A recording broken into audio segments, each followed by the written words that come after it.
Yeah, cool. Right, let's do it. Adam Brooks, thanks for joining me. Do you want to introduce yourself and tell the people, the lovely people, who you are and what you do? I'm Adam Brooks. I'm a publican first and foremost, but many will know me from GB News or from X, formerly Twitter. And yeah, I'm just opinionated, mate, like yourself.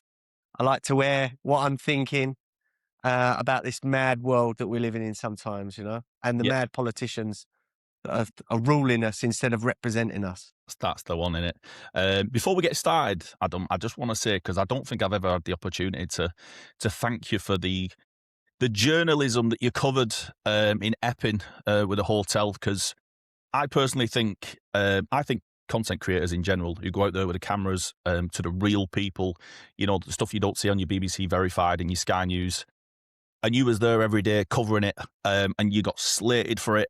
But I genuinely think that if you did, the people like yourself who didn't go out there onto the streets and cover these things, I don't think we would see half of that. The guy got arrested for what he did.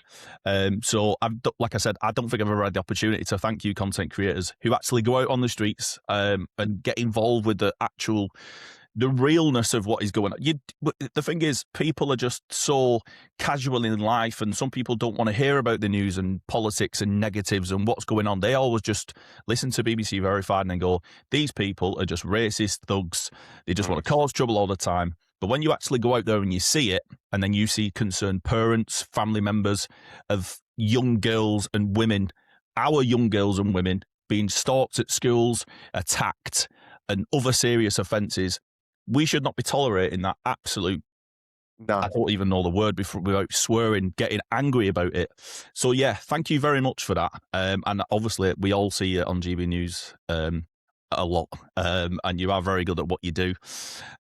So yeah, thanks for coming on. And No, I appreciate it, mate. That's a little quick thank you. And we're just going to have a general chit chat about this absolute chaos country, what is going on. And I seen you on GB News the other night, and what was the main topic, what you talked about, what you covered?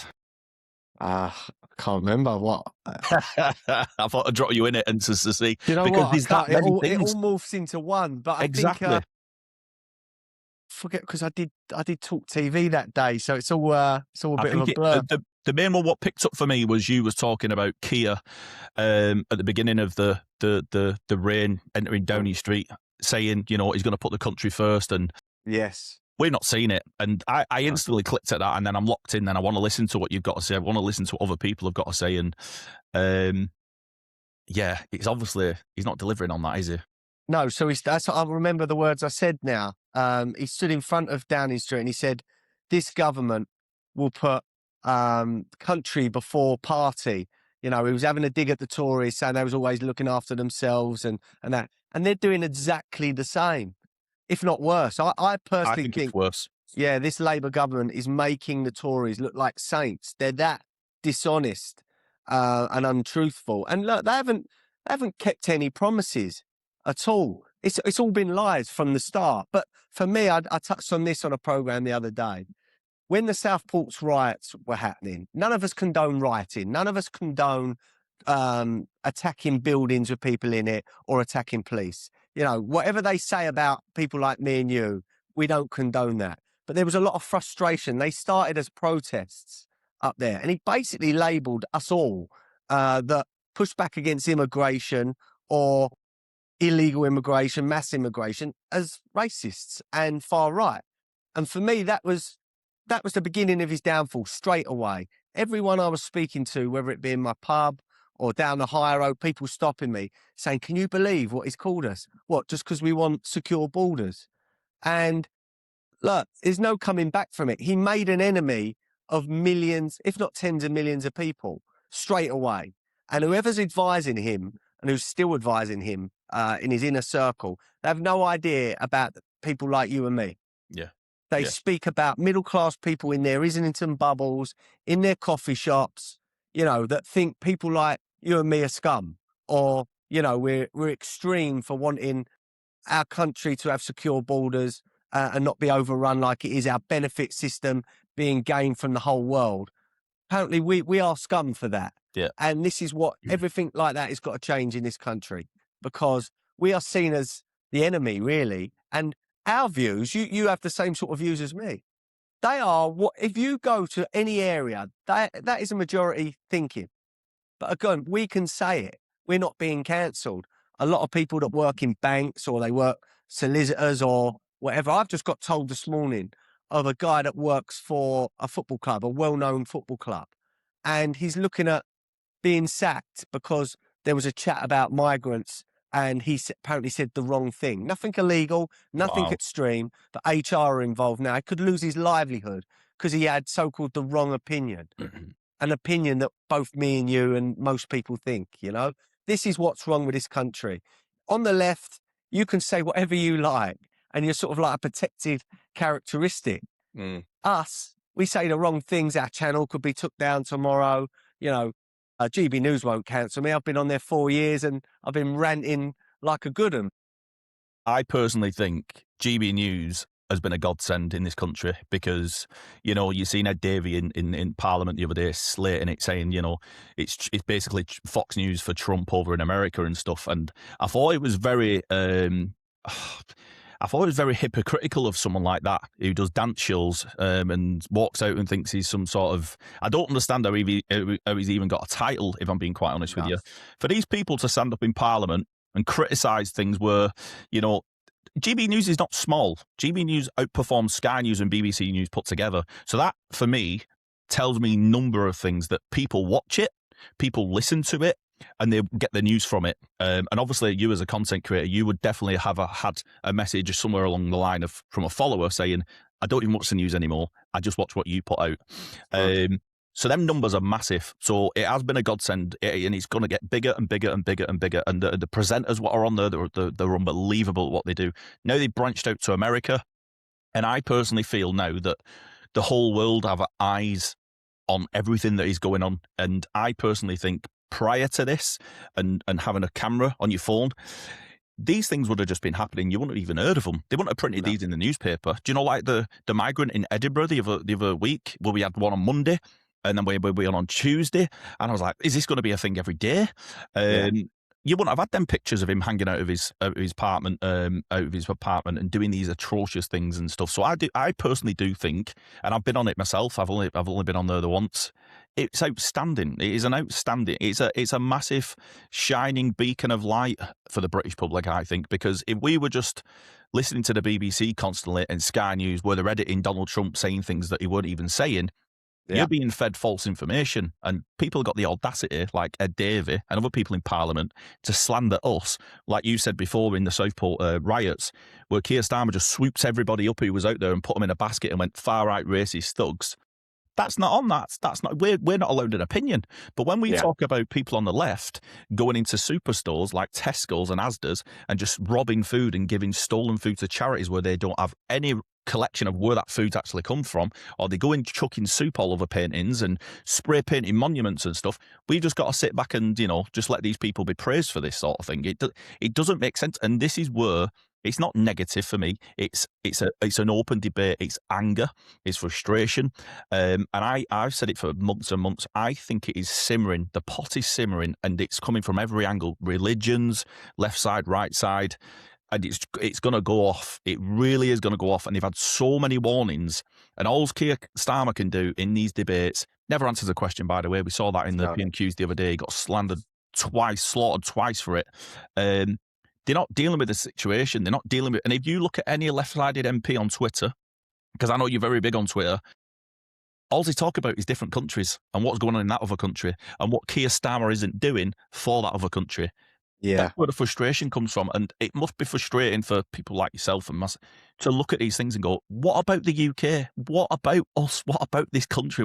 It was a great country, and it is just absolutely going down the gutter day by day for me. At a rapid pace as well. It's rapid. It really is. It's from since 2018, they were normal times for me, I think, personally. As soon as we come out of lockdown, out of lockdown, I've never known anything like it. And people say to me, oh, you're negative all the time. You give me positive stuff to talk about and we can discuss it. I looked earlier because my missus said, oh, you're so depressing sometimes. Yeah. I went, again, What is there to cheer about? But what Exactly. you went back on GB News, what I love about GB News, and look, we are regulated by Ofcom. I am just a contributor. I'm not a presenter, but I've been on there 4 odd years now. People forget that there's always a counter argument. They have to. You never see that on the BBC or these other shows.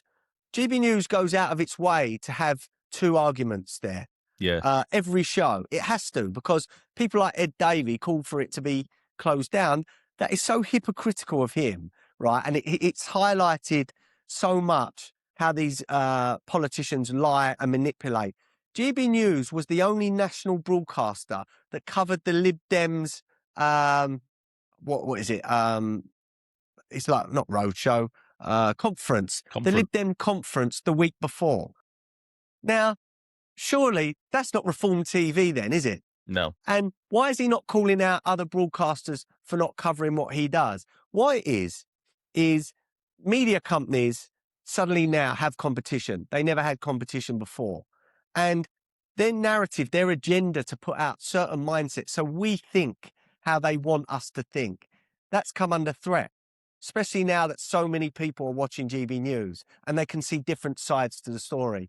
And then that filters through to the politicians. They can't lie to us anymore, not just social media, because social media finds them out very quickly now, but places like GB News call them out as well. So suddenly our politicians are in a place where they can't lie anymore and get away with it. And this is why Keir Starmer doesn't answer a question. Spot on. Right. And so, he's been fact-checked as well on Twitter numerous times. How many times? It's brilliant. Every time he tweets. Do you not think it gives you, like I said, you're massive on X. Do you not think it gives you a bit of sort of like, they're not above you. You've got the same sort of audience, and we've seen Keir He's tried to copy Nigel for me, try and get on TikTok doing videos, and the videos are a disaster. The music was too loud. You couldn't hear him speaking. He's trying to be patriotic and stuff. We know what that man and that party represent, and it's not England, and it's not the UK public. We're at the bottom of the pecking order. So I think it gives content creators a level playing field. Now, especially on X, they don't like X. They tried to slander X last time. They wanted to try and get rid of it. And that's because people have the freedom to share information, talk about discussions. They also share things, videos and stuff, what you would never see on the media. And I think that is a powerful tool. And you've got Elon Musk behind it, who absolutely, he retweets some of the big content creator stuff. And I think you're on a level playing field with these politicians. So, like I said, that's why they don't answer questions anymore. I've had Elon Musk retweet me. My phone literally blew up. Wow. I mean, like literally went hot from all the messages. So it just proves if Elon Musk hadn't bought Twitter, what it was formerly called, I don't think we'd still be on it. I think I would have been taken off it. Personally, I do as well. I really do. But the chain effect that he caused by buying Twitter meant that, I mean, I never used to share my political stuff on Instagram because I would get warnings and I think, people don't want to see it. It was only since last year with Epping, and I wanted to show people why we're outside hotels. So I started putting a migrant crime up, especially the sex crimes against our women and girls, every day. Yeah. And they were flying. And suddenly I got 100,000 followers within 6 months on Instagram because people were like, I didn't realise this was happening all the time. Yeah. But They allow it now. I was about to say, why do you think that is? Why do you think them views are up there? It's surely because people are unaware of it. People in the communities. Now, I watched most of it. I watched all your interviews with the women and the children and stuff. Do you think that's because people were just not interested in politics? They didn't see it in the media. And next minute, they're seeing a guy outside this hotel telling them what is actually going on. And they've got children in that area. Yeah. Chris, they didn't know. They did not know. And look, I'm not a journalist. Okay, I'm not trained anything. I've never been trained for TV or media. I've threw in at the deep end and I've tried to navigate my way. I'm still, I would say I'm professional in a lot of things that I do, but I'm trying to be real. I'm just trying to stay like true to myself. But I put my neck on the line reporting that sexual assault in Epping because it wasn't confirmed that guy was from the hotel. I had to jump through hoops, and I actually had police officers tell me 99.9% sure he was from there. And I said, Are you sure? Because I can get in trouble for, look, they tried to name the Epping riots Brooks riots. That's what the left tried to do. And it trended on Twitter #7 in the country, Wow. trying to blame the riots on me for highlighting the truth. Yeah. Now, I put my head above the parapet and I got it out there. And then it was too big a story for the mainstream media to ignore. Brilliant. You know, that is great. And I just say to people, be very careful what you do put out, because you have to be so sure. And Yeah. I was 99.9% sure, because basically a copper told me, right? And I went, look, you could get me nicked for if I do this and I've incited this, I get me nicked. He went, no, it was from there. So Yeah. I'll run with it. Yeah. Now, again, people have got to be careful, because this government want to shut people like you and me down. Yeah, of course they do. And And if I'm you did shocked. get it wrong, Yeah. if you did get it wrong, you'd have been named and shamed and put in that, Oh, that basket 100%. 100%. And this is what social media is doing. They're falsifying, they're putting the wrong information out and stuff. And like you said, you did put your neck on the line. Do you not think? Why do you think that policeman would have told you that? Why do you think? Do you think it's Well, because? let me tell you now. So there was a few incidences in the early protests where it was getting very, very irate. There was a lot of angry mums and dads and grandparents there, and people coming in just had enough, because when a young girl is sexually assaulted, the community will rally together. Yeah, Right? We didn't ask for this. We don't want these people here. Mm. So there was a few flashpoints, and I stopped a few things happening. You know, I'm known locally from the pubs, from the bars and that. And I said to a few fellas, calm down, you're going to ruin this for us. Yeah. You know, and the police come up to me, thank me. And what a couple of them said to me is, we're on your side. I'm not saying they all are, because there's been a few times in them Epping protests where I think the police were so overzealous with how they behave with certain people. Mm. But I've probably had a dozen or so police officers over the protest and that say, listen, we agree with you. Right. We just can't. It's our jobs, our pensions. We've got to feed our kids. You know, that's their choice of living. Fair enough. Yeah, I understand that. That's But good. That. look, when I reported on the fire, he's in court now. He's admitted it. The guy set fire to 2 local migrant hotels near me. One of them was the Bell, but it was the other one that he basically burned down. And then they put him in the Bell and he tried it again. Wow. Now, he's been in court this week. All right. He's admitted it. I put that up there, and I had a load of lefties say to me, liar, wasn't a migrant. How do you know? Well, I said, the reason I know is because firefighters started messaging me saying, Adam, put this out there. It was one of them. And I was like, are you sure? I don't want to start getting done for a hate crime or whatever. Mm. So you've got firefighters, policemen. I've got local councillors that saying to me, Adam, get this out there, right? We can't put it out there. We get sacked. Put it out there. It's 100% true. Yeah. So that shows you there are a lot of people that are working in our emergency services and our authorities that think just like you and me. Yeah. They can't say nothing. It's that scary though, isn't it? Like, why are you not allowed to say anything? Why are people so? It's like now people don't even speak about what party they want to vote, and as soon as you mention a party, heads are gone. How dare you vote Restore? When Restore started lifting up, I'd seen a lot of divide on the right hand side, and people were calling things out. I had to take a step back because I was getting bombarded with messages and how can they do this? And I was like, this is insane. Look, I know everybody's got an opinion. Everybody wants to debate. And like you said, when you're talking about that, I think people should openly be allowed to say that. I don't care what profession they're in. And that shows you that when you said firefighters, councillors, they've all got a heart as well. And they all understand what's going on and going, I don't want that to happen in this community. And like you said, you prevented people from kicking off and being labelled the far right march. Oh, look at them all. They're all drunk and they're fighting and stuff. That's got to be commended.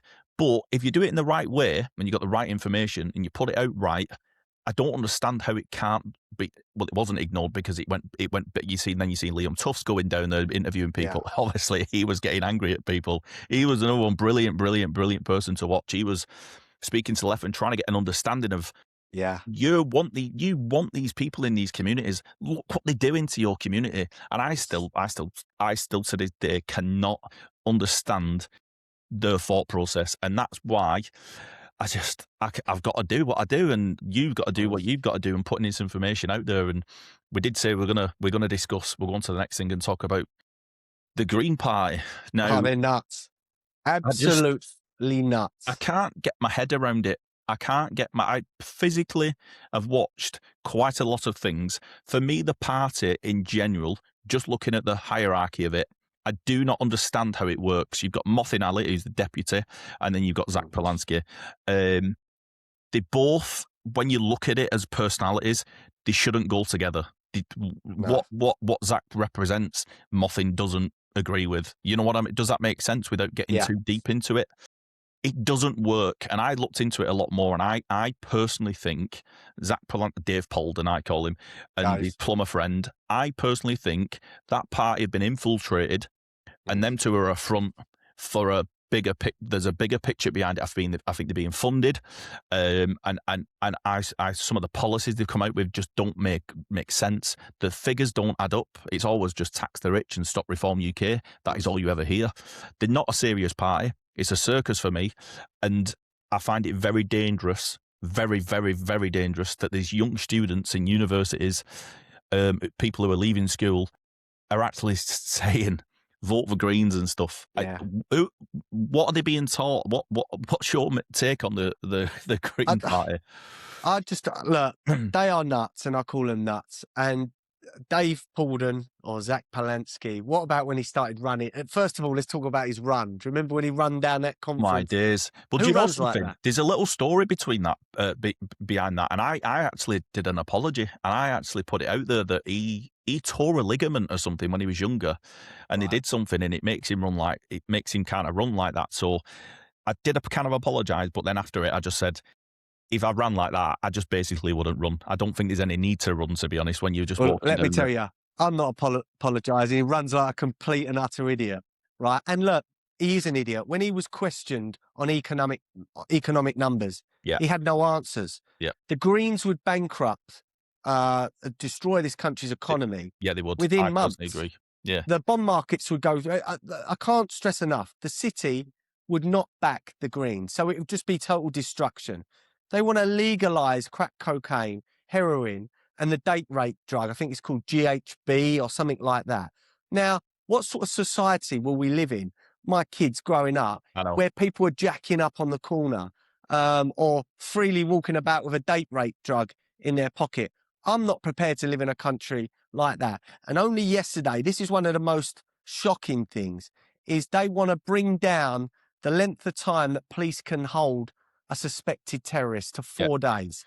At the minute, it's 14 days. Why would they talk about that? Why would they if you're talk a suspected terrorist, right, the police have to go to different countries to find out what you're about or see what the threat is. For me, I do not understand, Chris, what is their mindset? Why would you want to make it easier for suspected terrorists to get away with it? I don't understand. That's not coming from Zach Polanski or Hannah Spencer at all, is it? It's not coming from them too. That's why I think the party's been infiltrated. Yeah. And these bigger figures above these lot who are making them do these things. Why would they talk about terrorists? It don't make any sense. That why would they talk about that? Why are they putting leaflets out what are in Urdu? Do you know what I mean? Look, all it is for me is they're trying to get a vote, and basically they started with there was obviously the Labour Party. They had the majority Muslim vote, and I personally think they're all pandering to get this vote because it's a big vote, and it should wake people up to go, I need to go and vote, because I had said in the previous general election when it came up to it, you're going to end up with Labour. It's going to be a disaster. I just watched the debate with Rishi Sunak and Keir Starmer. Rishi was outgoing, Keir was incoming, and Rishi Sunak stood on the podium and he said, if you let this man in, your taxes will go up, and they're all waiting at Dover to come over. They're all waiting in the droves, and they're going to come over. The minute this man gets in, and we didn't listen, and look what has happened. He was on the money, and I wasn't a big fan of Rishi Sunak at all. Me neither. The Tories. He was on the money with that. Absolutely on the money, and it worried me. It worried me massively that the outgoing Prime Minister had just obliterated the incoming Prime Minister, and I was like, what are we doing? And then in the Denton and Gorton by-election, when that were coming up, I said, you need to get off your backside. This was about a month before it. The Greens were well out in front in the markets. And I said, you're going to end up with the Greens. Don't cry when you get the Greens. Now you've got the Greens. Now you're going to see the capitulation and the division, because that's what you're going to get. Legalizing Yeah. drugs. I mean, how on earth can anybody sit there and say, especially like what you've just said with kids, how on earth can you sit there and go, yeah, that's fine, legalize all drugs, don't worry about it. But in the same breath, they want to improve the NHS. How that's going to put more pressure on the NHS when people are jacking up on the streets and collapsing. And what is the they're not even shy about it. Can I ask you a question? Go on. Can I ask you a question? Nigel Farage puts a statement out. And obviously, as soon as he makes his statement, he's going all over GB News, Sky News. Nigel Farage says, as a policy, by the way, I am going to legalise all drugs. What do you think the reaction from the UK, Keir Starmer, and what do you think that reaction would be? Yeah, there would be uproar everywhere. And to be fair, I do. If he says things I don't agree with, I'll call him out on it call him as out. well. Yeah. I really do. But mostly, I've got to say, he says things that I do agree with. But we just can't go to a society where that is normalised. We can't. You know, they keep going on about mental health and all these youngsters got mental health in this country. It's impossible to have this amount of people on mental health benefits, by the way. It's a complete scam. I know.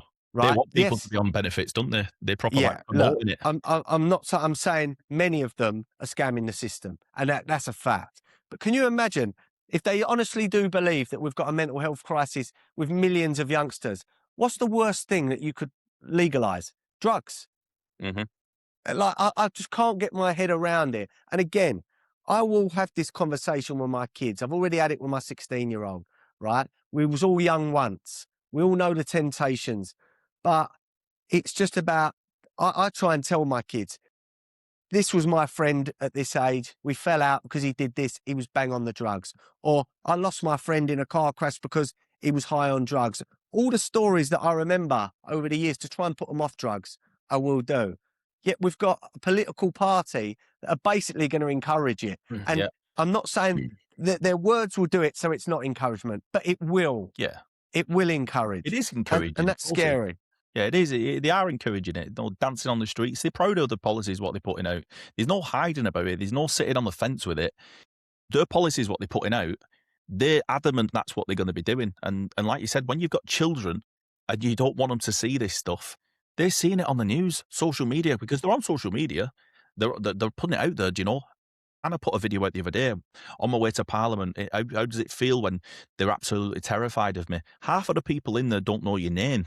You know what I mean? We need to knock these people off the perch. And when you see Carol Vorderman talking about tactical voting, I think the people on the right need to play these people at their own game and start doing the exact same to make sure that this party do not get anywhere near the political world in this country. There's a lot of money behind them, though. There's a lot of, exactly. I will call it dark money. There's a lot of, you're seeing the same faces popping up that were anti-Tory to try and, like, it's almost like it's funding to destroy this country. Exactly. That's how I see it. I've got an opinion, and I'm not accusing it. I believe it comes from the Soroses and the people of the world that want to destabilise the UK and the economy for maybe, possibly, their own game. Yeah. It's already underway, that's already underway. That's how I see it. But you see the Vordermans and then all the Byline Times lot bigging up the Greens, and you think, hold on a minute, you know, Femi, whatever his name is, the people that just do not represent the masses in this country, but in their own heads, they think they do, because they get a load of middle-class knobheads, like, blowing smoke up their backsides online. They think that they represent people. They don't. It's weird, the likes of you and me that does, you know? Yeah, it is weird when you see celebrities doing that. It's like, who are you? You was on Countdown. Who are you to lecture the public? She was yapping on about Keir Starmer. Get behind him. He's a decent man. Can get this country going. Next minute she's on there. That should just tell you everything that you need to know. Now why? But she used to attack the Tories, finish the Tories, so aggressive. Look, I understand that. The Tories messed up this country. Used to be a Tory voter myself. They've messed up this country. They lied to us.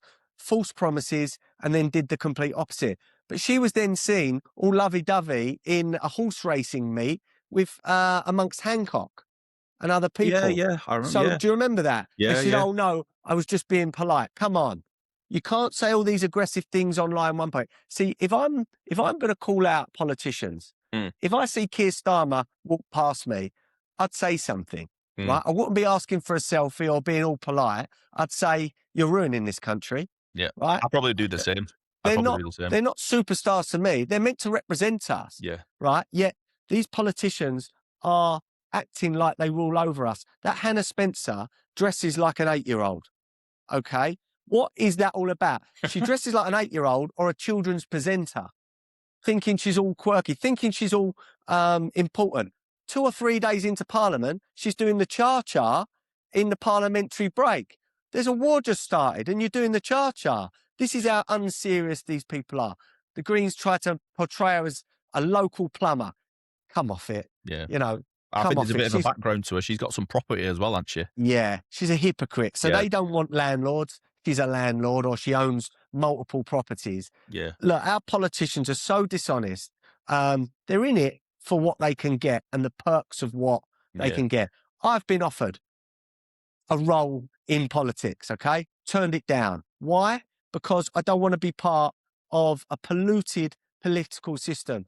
I don't want to be walking down the road and people go, Adam, you said that you were against that.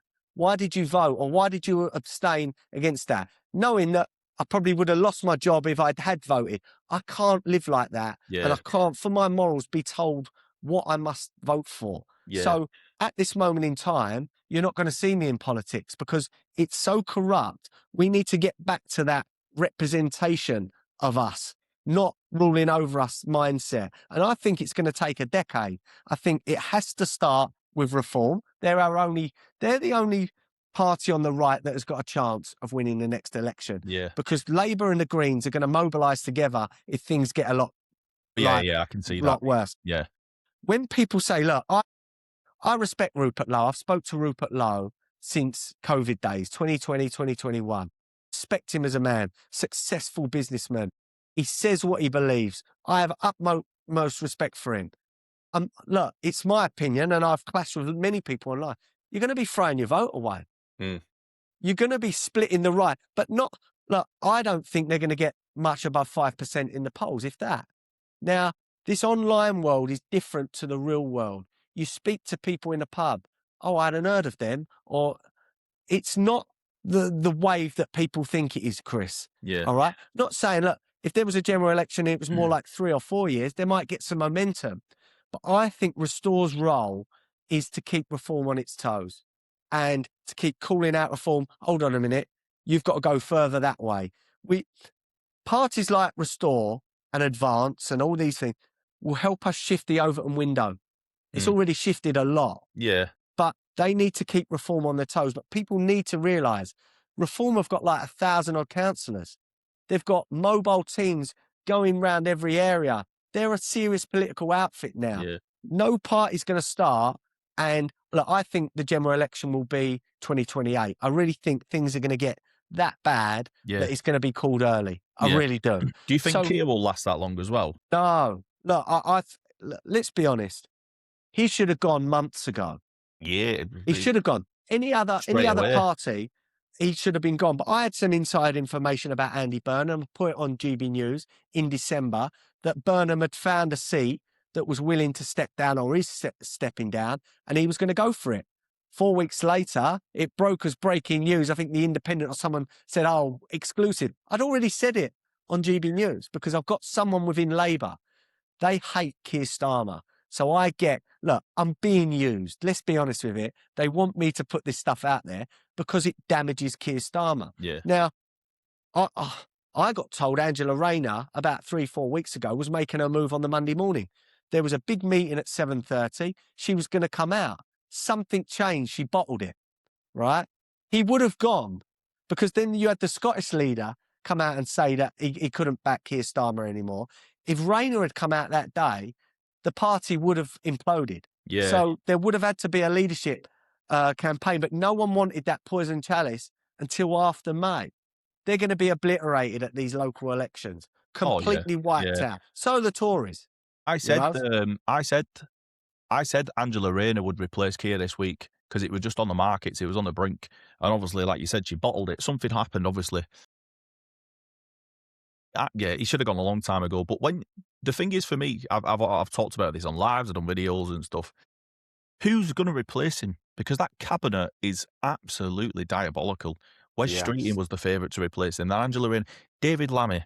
You can't have him any. He shouldn't even be in a cabinet, to be honest. No, he shouldn't be a politician. The Yeah, man should not be exactly, a politician. exactly. He's He's clueless. so dense. Yeah, It's beyond comprehension that man is a politician. yeah. And you're not even. The thing is, you're not even being harsh. You're not No, being harsh. When he's doing an interview and he's going, there's a police officer stood behind him. He's going, well, I've not seen a police officer. And yeah, what was it? Cyprus? He thought it was in NATO. NATO And I'm country. like, He was what on foreign earth? secretary at one point. I know. I was like, oh my days, man. But you look down the list and you see Shabana Mahmood, David No. Lammy, Wedge Street, and you just think, these are Look, terrible. These are terrible cabinet, and this is very, very worrying for this country. It's going to be worse. It's- Once he goes, it's going to be worse. But look, this is what I say it every time. I've said it on TV as well. When people go to me, why would you want him to go? Because what is behind him is worse. I say, one step at a time. Yeah, Let's get him gone. For me, this has been the worst 18 months of a government that I can ever remember. Okay? Get him gone. Mm. And then we go for the next one. yeah, And we will put pressure on the next one. Yes, it might get worse, but things need to get worse before they get better. And things need to get worse for Labour, so they have to call a general election. They can't rule anymore. yeah. So, look, Angela Rayner does frighten me. She does. She's a lot further left than Keir, or She frightened me. that Keir portrays he is. She's a lot left. But again, we're streeting, back puberty blockers. I cannot see how anyone can back puberty blockers for kids. That's a massive red flag. Very close to Mandelson. I think his chances are gone. Burnham, a socialist. He does understand people, so I think he would be less bad over the next 2 years. Ed Miliband, for me, is just a communist. I think he's nuts. Ecomaniac. He's nuts. I mean, what is it with that silly little guitar thing he plays? He treats us like kids. Yeah. And this is the thing. A lot of them treat us like kids. Shabana Mahmood, how can you trust her stance on immigration when 10 years ago she was basically saying, come in to all the refugees in Greece and backing them? You can't. And I said, when she said those policies, and they're quite strong policies about backdating who's allowed to stay here and that. And I'm thinking, hold on a minute. If this is actually implemented, this is going to help. Yeah, And now they're talking about U-turning. I knew they would do that. It weren't a Labour policy. You got the head of the snake, which is Keir Starmer, is a human rights lawyer. He's never going to start mass deporting or telling people they can't come here. yeah. You know, when they go about all these deportation figures, they're like Brazilian bar workers, Chris. They're like the Vietnamese now workers. They're not the people coming across the boats that are threatening our women and kids or, you know, immediately trying to get handouts. The people they're deporting are actually ones that come over, overstayed their visas and were trying to work. Yeah. You know, See, I don't have a problem. I don't have a problem with them people. I do not have a problem with these people. I know someone personally who's gone to Australia, America, wherever. You know, they live there, they integrate into the society, they pay into the system, they respect the culture, the traditions. I wouldn't have an issue with that. Personally, don't come in there illegally to start with. That's what people do. That's what gets what people's gripe.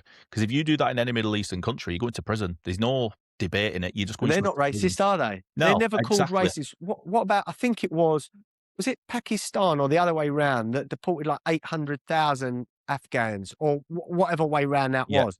No one calls them racist. No, you don't see any protests either in Manchester or London. Just whatever Britain does, we're deemed as racist because they're saying, oh, they've got brown skin or black skin. I don't care what colour they are. They shouldn't be here. Yeah.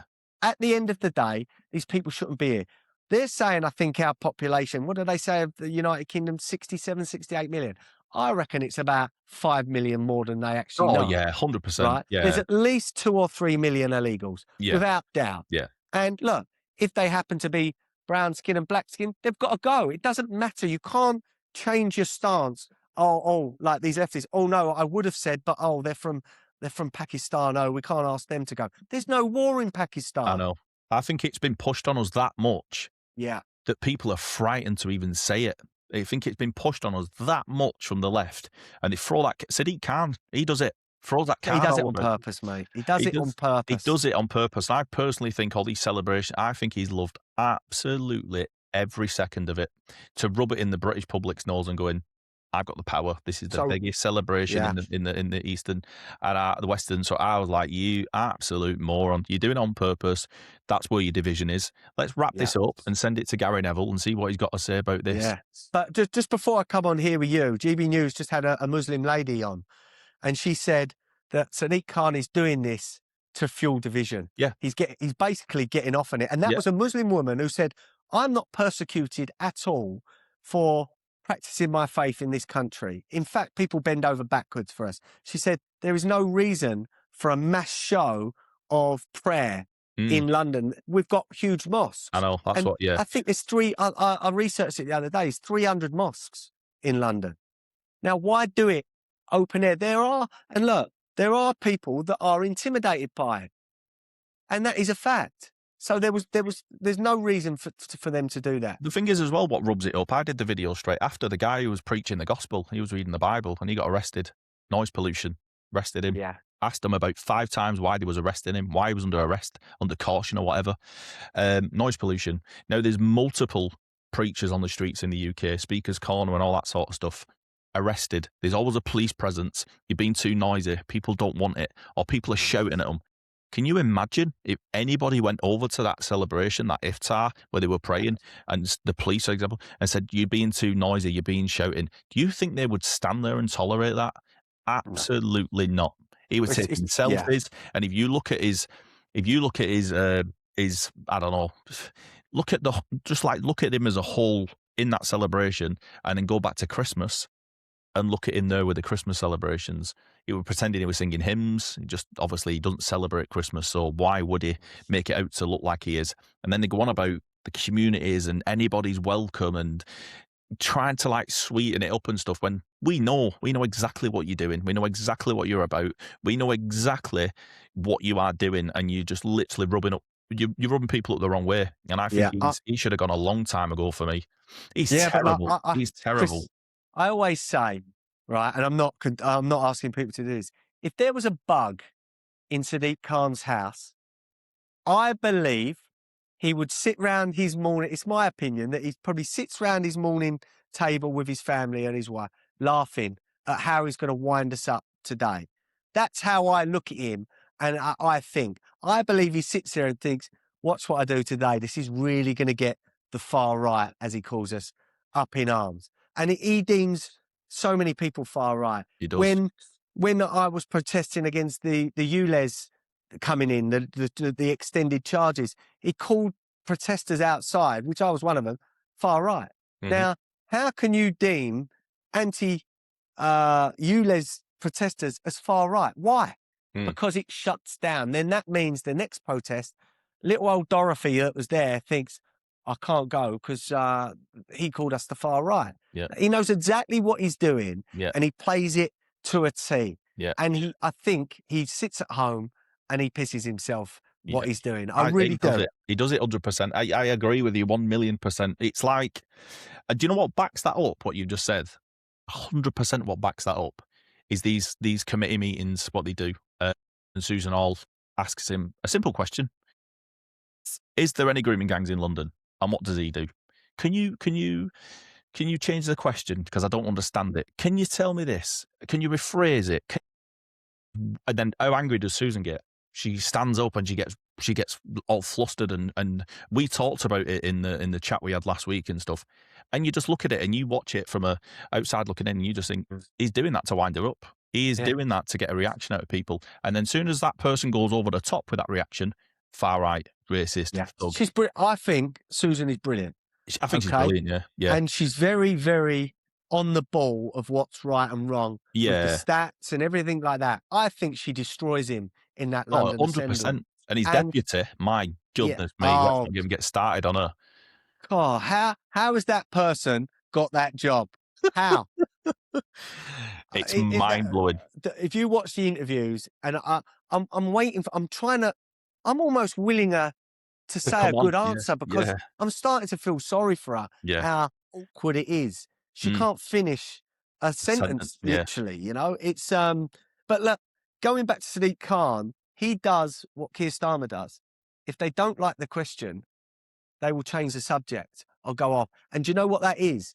That's classic barrister or lawyer behaviour. It's They know exactly when things get a little bit, oh, this don't look good for my client, or i.e. me, this don't look good, I'm going to change the tact. And they put it on you. And I said this again on telly, Prime Minister's questions, they should be forced to answer. Our parliamentary system is there for answers. And the Speaker should have said the other day on Wednesday to Keir Starmer, answer the questions, right? And then if you can't answer them now, I want within 48 hours a written explanation that can be put out. That would sort a lot of things out, because that would stop our Prime Minister not lying, but going off on one and not answering the questions. You know, I'm not a fan of Kemi Badenoch, of the Tories now. I won't forgive them for what they've done over the last few years. But at least she's on him. Yeah. She's on him big time. Yeah. And any other Prime Minister would have gone, right? I cannot believe Labour still have him as their leader. If that was the other way round, I mean, look, we know Boris went really effectively over cake, you know? And this guy is having scandal after scandal after scandal. U-turn as well. I can't even remember half the scandals now because there's been so many. But each one, I remember tweeting or putting on social media, this is it, guys. He can't get out of this. Yeah, yeah. The And he Mandelson does. one should have finished him. Mandelson one should have finished him. He knew all about him. I don't care what anybody says. He knew all about it. He was involved in it. Streeting as well. They should have gone. As if the Southport thing wasn't enough. Do you know what I mean? It's I sometimes I sit and watch it and I just think, how is this happening? How is he just brushing these things off? It's not a thing that you just brush off, is it? It isn't a thing you had Angela Rayner, she was gone. The minute that came out, she was gone. She was done and dusted. For him to be asked these questions, about Mandelson, just to deflect them, he talked about war, he talked about Iran, and then he had a go at Reform UK, Nigel Farage, that's a standard thing, by the way. And then that was it. And then they were standing up and saying, what is the point of these BMQs? You're asking him a question. There's no point. There's no point, because we're not getting, I tell you the word is, we're not getting any accountability from our Prime Minister. Exactly. Right? So, yes, he turned around and apologised for appointing Mandelson the other day, as if, okay, I apologise, that's that done. Let me tell you now, I've spoken to a few people. There's stuff coming out, and I think it's going to be too late, because I think it is going to be gone anyway. And I think it's going to shock us that what he knew and how much he's lied. But the minute it suits the Labour Party to keep him in power until these elections, no one wants to take it over because they know how bad the elections are going to be. Yeah. But there's no way, if anyone likes a bet, have a bet on him going in June. He's got to. Yeah. Has to go. So you think there's more information coming out soon? Yeah. Yeah. I mean, there was something in the paper yesterday that said, there was a delay in getting the WhatsApps in the Mandelson inquiry, so that it's going to be a few weeks before this comes out. And I put one of them gifs sure. Oh, yeah. They know what they're doing. Yeah, they know what they're doing. Do you think it's, I don't want to obviously push you for it, but do you think it's, when it breaks, it's going to be like, he is done. He is finished, done. Whatever needs to come out. I think so. It has to be. There's no denying now that he didn't know that Mandelson was best friends with Epstein and the relationship that they had. Let's remember, this was put, I think it was the Times or the Telegraph 4 years ago. Yeah. I found tweets from 3-4 years ago and me saying, how's this man even advising Labour? And then they've made him the US ambassador. Yeah. It makes it look worse, doesn't it? It makes it look You look terrible. at it all and you just think, how has this happened? How has this been allowed to happen? Never mind, how has it happened? But I think Mandelson's got stuff on Keir Starmer. I personally, I do as well. That's my view. I think Starmer is petrified at what's going to come out here. I think there's both personal information about Keir Starmer and maybe things at home or his own behaviour. And I think Mandelson knows some political things about Keir Starmer as well. And look, unfortunately, the way that British politics works, I bet we won't find that out until he's deposed as Prime Minister. And that's where everything is so wrong. Yeah. We should know now. Yeah. We really should. Yeah, look, I agree. There's certain things, and I'm not going to mention names, I don't want to be sued, but there's certain ex-Labour MPs, we don't know why they were suspended or what happened. And there's so many rumours online. I don't want to go into them rumours. But if it then turns out once Labour are out of power and we get the truth, if people had known certain things when they're in power, there would be not an uprising, but people would not want to ever vote for them again. Yeah. Why do we always find out after? Yeah. You know, this is the ridiculous, thing. isn't It was like in America when they hid the laptop, Hunter Biden's laptop, because it might affect the next election. Well, look, from what we know now and what apparently was on that, people wouldn't have been voting for Biden. So it's so corrupt and so rigged. I'm so depressed about the UK political landscape at the moment. A lot of really money's am. involved as well in it. It's money and power in it as well when you look at things like that. And like you said, if that laptop did, they wouldn't have voted for him. But you've just got to look at who's behind Biden and the power and how much they don't want Trump to get in. But I think it was the people power that got Trump in. And obviously we all know people don't like him for what he does. But I think he's great. You see what he did in the interview yesterday with Japan, and he said, "You didn't tell me," but I was like, "What?" But you know what? You could say bad taste, but if you don't laugh at things like that, Exactly. I read someone said you're part of the problem. Yeah, exactly. Right? Maybe we need a bit more honesty. We do, and I think in he's politics, brilliant in the both media. in the US and in the UK.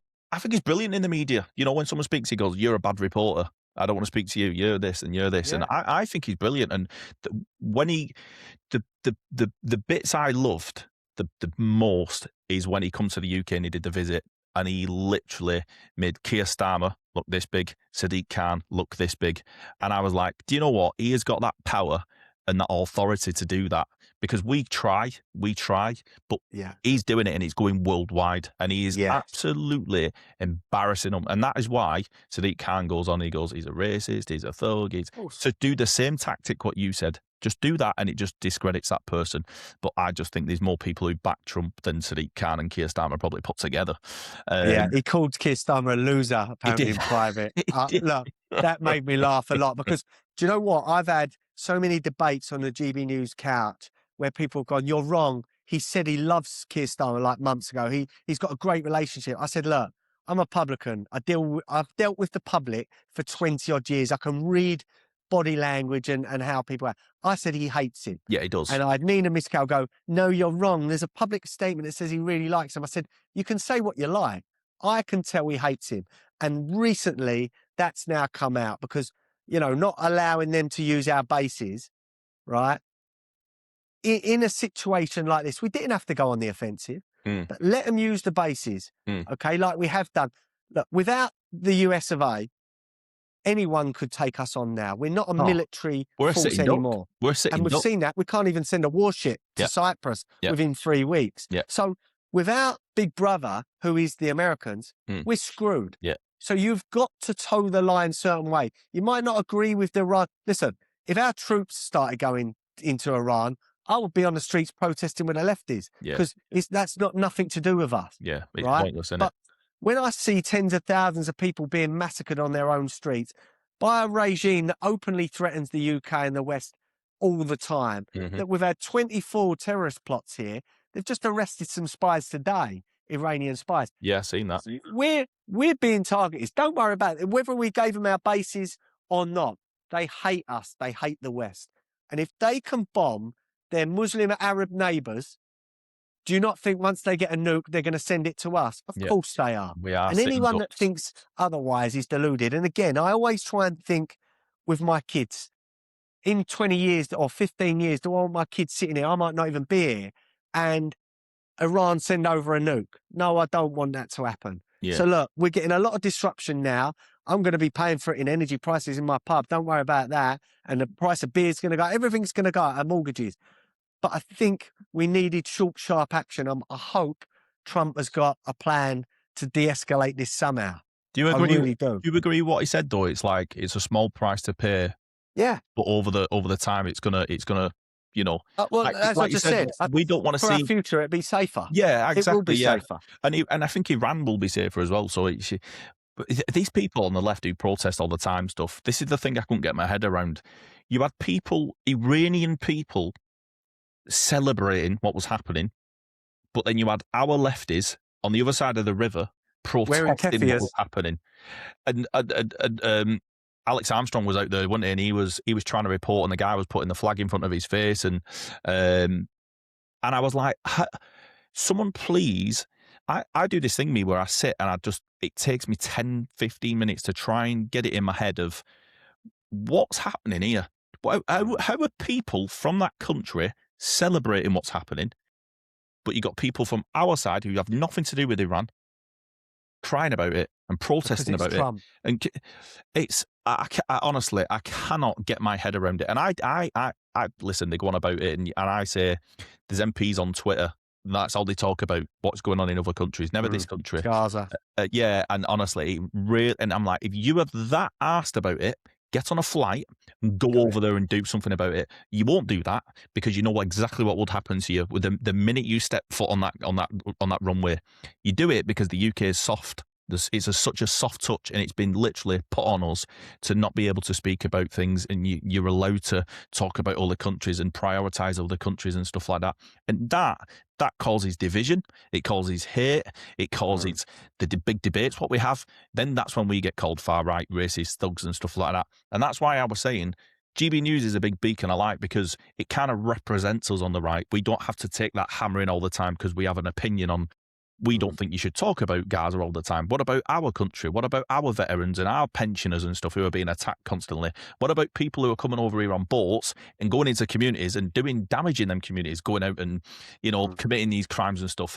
Are we just letting them happen because you want these people? You're standing up and saying, we allow these people to come. We want these people to come. It's like we don't have an opinion and they've got an opinion, and that's the one what stands. And it's like, I don't understand it in my head, and I'm like, how are you actually protesting against the Iranians who are celebrating what is happening? They don't want to be under that regime. It's barbaric. They've executed 3 people today.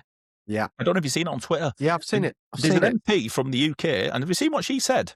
It's like she said, "Well, an eye for an eye," and that's all I'm going to say. Don't search it up what she said. I'll have to have a look. But look, this goes back to these middle-class lefty wallies. First of all, that were on the they were on the pro-Palestinian marches, and now they see it as an attention thing and a virtual signalling tool to now oppose what's happening to try and free the Iranian people. Yeah. As you say, Iranians are celebrating, yet you've got middle-class lefty, I can't swear, twats in kefias, like holding up their banners that they don't understand. They just see it, I'm this side, yeah? It's a mental illness. We have a severe mental illness problem with these people that cannot go away from there. If me and you, we change our mind, we go, this is why I actually thought that, but this has happened now, I can't support it, right? They can't do that. They can't do that at all. It's so tribal. They have to stick with their tribe no matter what. And we see it on the left, where they go quiet when there's sex offenders, whether it be migrant sex offenders. You don't hear of them. Yeah, they just go quiet because they think, oh, how can I defend this? Oh, I can't. I'll just shut up about it. They won't call it out. Yeah.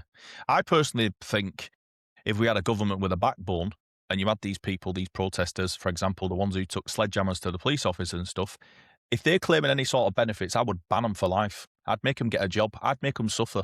I wouldn't let them just get away with it and just like sweep it under the rug. You know what I mean? Like they do. And like you said, when you're out there protesting in front of these hotels and stuff, nowhere to be seen. Does it not? Would it? When you was at the hotel and stuff like that, and I seen it with Liam when he was going over to people talking to him, he was getting very angry and stuff. Is it not very difficult to? Because me personally, I couldn't do it. If someone was there supporting them people in them hotels, and him doing what they do and stuff, how can you just stand there and let them talk to you like that and tell you that you're? Do you know what? I'm quite thick-skinned. I'm very thick-skinned. I'm thick-skinned, but I think after a little bit, and I personally think they do a Sadiq Khan tactic. They do it to irritate you. They do it, and they want a reaction. They want me to get aggressive. So if you punch do you know what? If you punch them, what's happening? You're all over the media then. Adam Look, Brooks and don't think that isn't going through my mind. I'm raging inside. But there was one thing where I was sticking up for the pink ladies in Whitechapel. Yeah, I've seen that as well. And I was on one of the protests there. It weren't a big march. There was about 70, 80 of them and us. And then suddenly all these young men come round. A load of them had the masks on. and try obviously. to intimidate the women. Well, you'll see me. Actually, it got seen by millions. I give it to a couple of them because suddenly I'm there and I'm thinking, wow, these women are really scared here.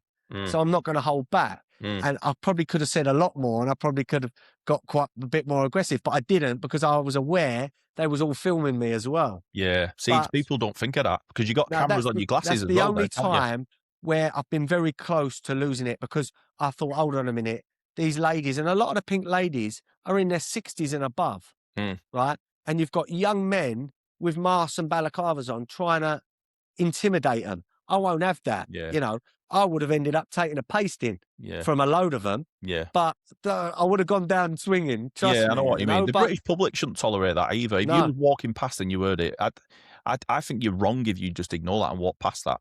and You that's can't why do we that. are where we are because Exactly. people have stayed silent. When people, you know what annoys me? You'll get it as well.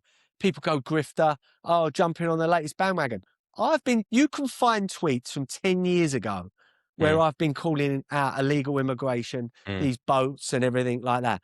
Way before you get paid for social media and GB News, mm. I'm just consistent with how I said the trans agenda.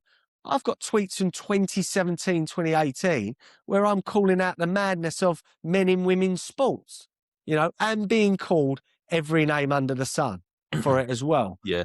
I've stayed consistent, right? I'm no grifter.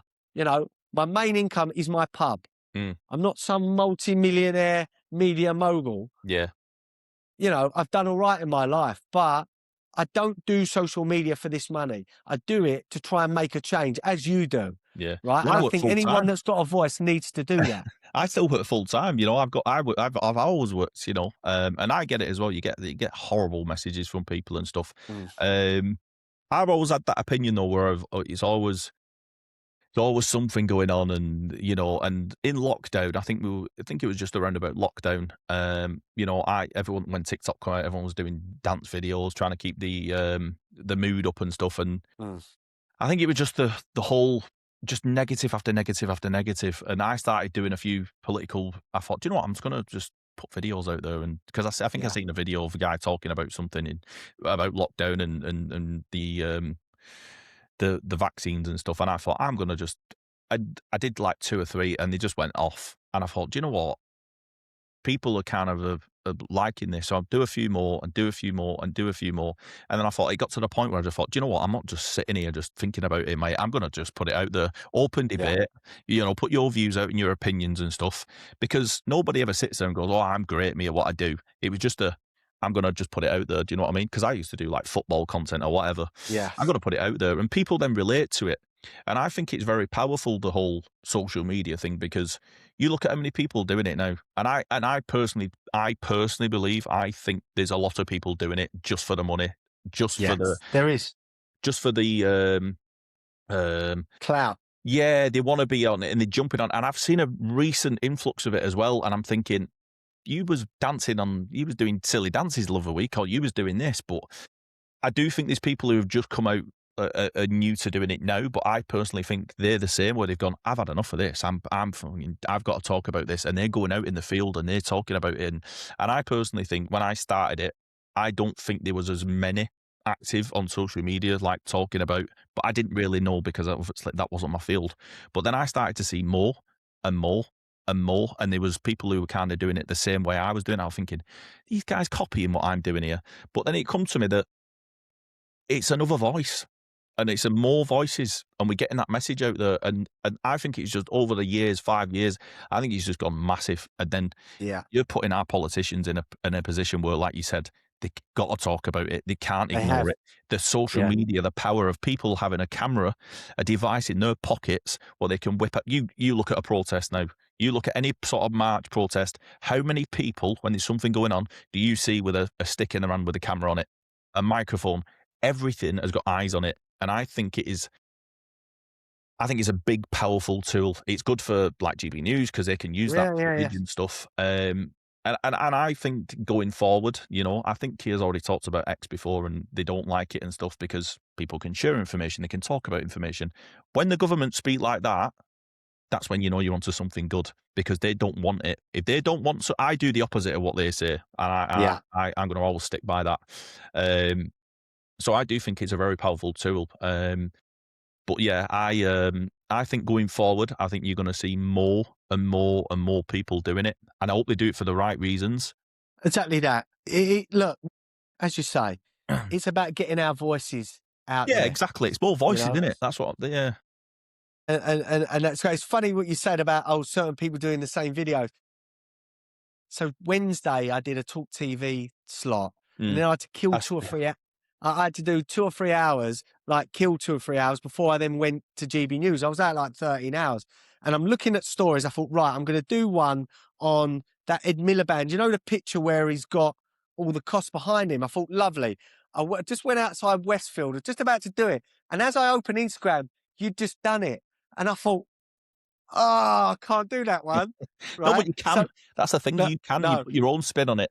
The So minute I I already see had him, I had a different angle prepped up about the cost of a pint, because I wanted to get that out there for people to realise what pubs are going under, yeah, like going through. We yeah, get 15p a pint. yeah. So and then at the end, I put Ed Miliband, and this is the same about petrol. So you came into my mind as you just said that, because I don't want people to go, Chris did that video an hour ago. Adam's jumped on that. No, You know what I mean? I think I I like some wouldn't want people's that. different opinions. Like, there's many people out there who put different opinions on it, and they can take because I'll take me.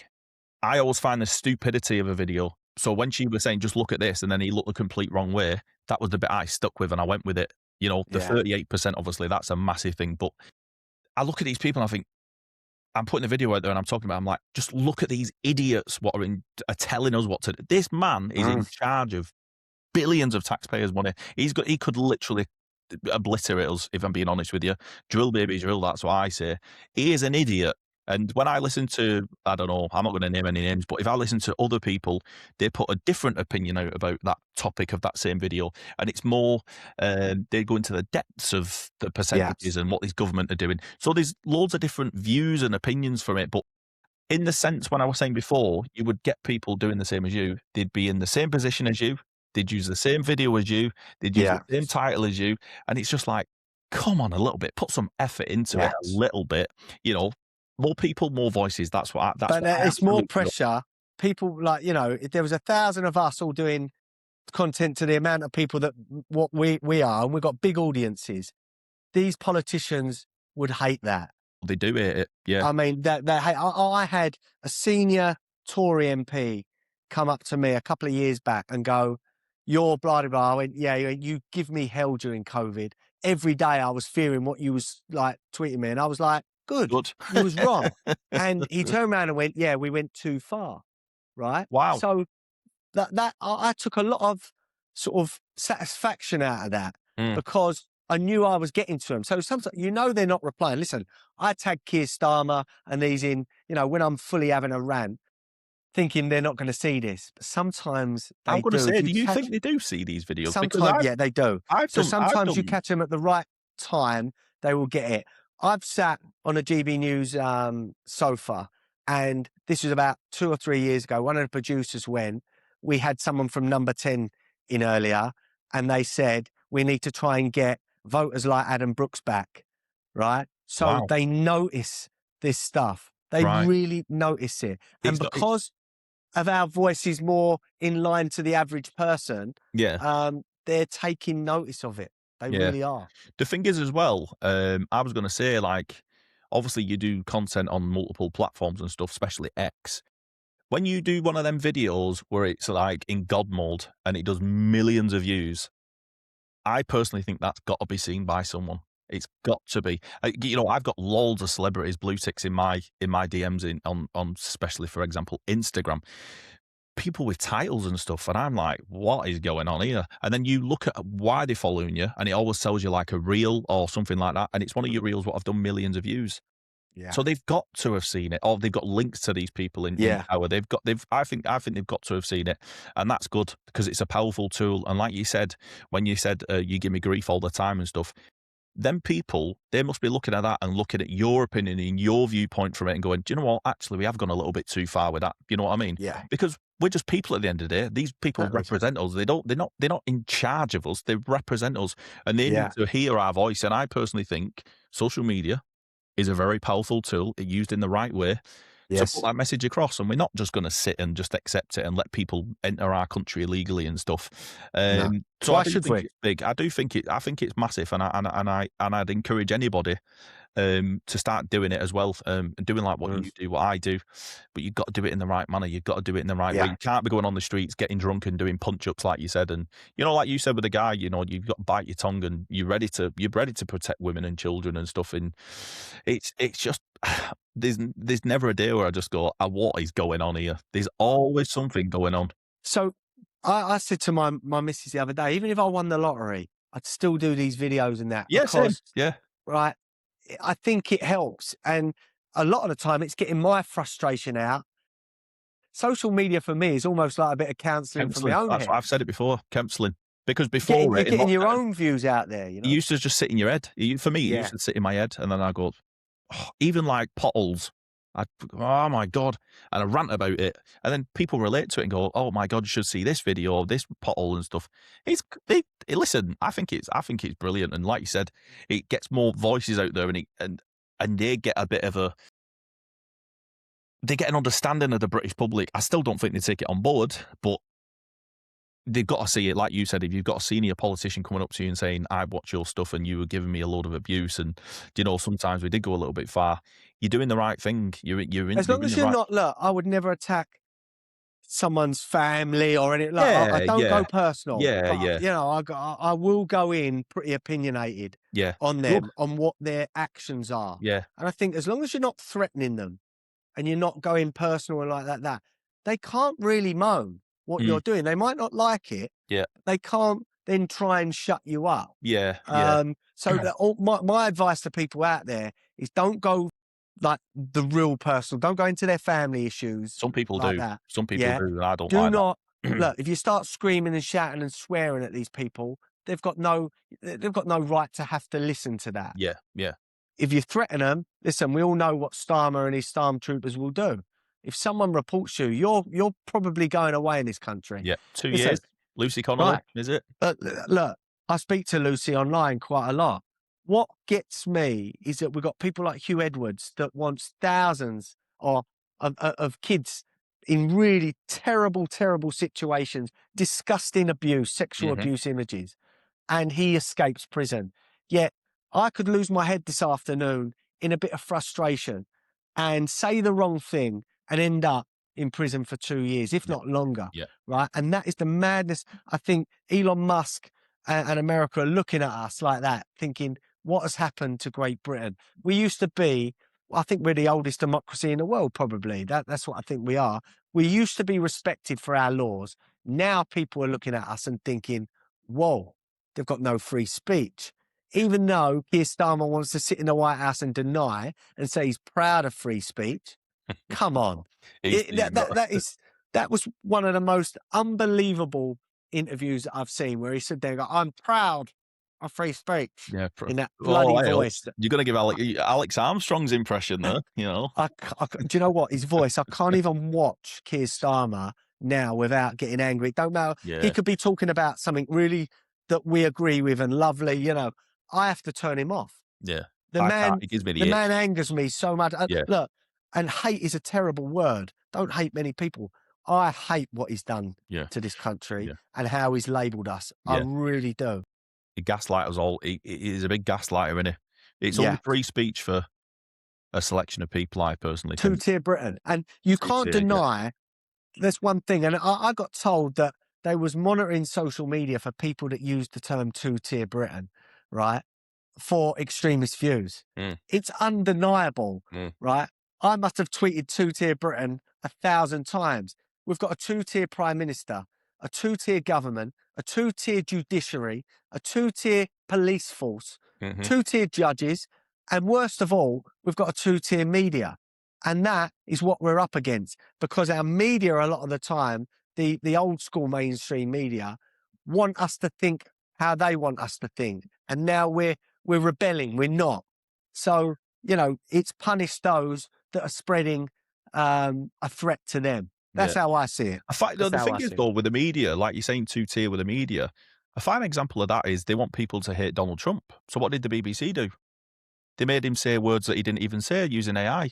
That's one example. That's just a fine example to just put a full stop on the end of that and say that is two-tier. That is it. That's all you need. You don't need to go into Yeah. depth with it.